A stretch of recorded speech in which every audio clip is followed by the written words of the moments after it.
କେବେ କେବେ ନା ଆମ ନିଜ ଲୋକ ମଧ୍ୟ ଆମକୁ ଧୋକା ଦିଅନ୍ତି।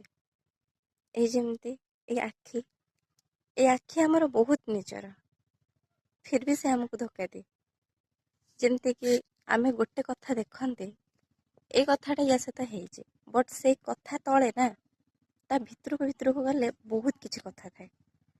ଆମେ ସାମ୍ନା ବାଲାକୁ ଭୁଲ ବୋଲି ସାବ୍ୟସ୍ତ କରିଥାନ୍ତି, କିନ୍ତୁ ସେ ଭୁଲ ପଛରେ ନା ଗୋଟେ ବହୁତ ବଡ଼ ଭୁଲ ଥାଏ, ଯୋଉଠିକି ଆମେ ଜାଣିନଥାନ୍ତି। ବଟ୍ ଆମ ଆଖି ଦେଖେଇକି ସାମ୍ନା ବାଲା ଲୋକକୁ ଏଇ ଲୋକ ହିଁ ଭୁଲ କରିଛି, କିନ୍ତୁ ସେ ଭୁଲ ପଛରେ ନା ବହୁତ ଲୋକର ହାତ ଥାଏ।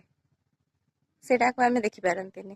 ଯୋଉଟାକୁ ଆମେ ଦେଖିପାରନ୍ତିନି ନା, କେତେ ସୁନ୍ଦର ସୁନ୍ଦର ରିଲେସନ୍ ବି ଭାଙ୍ଗିଯାଏ।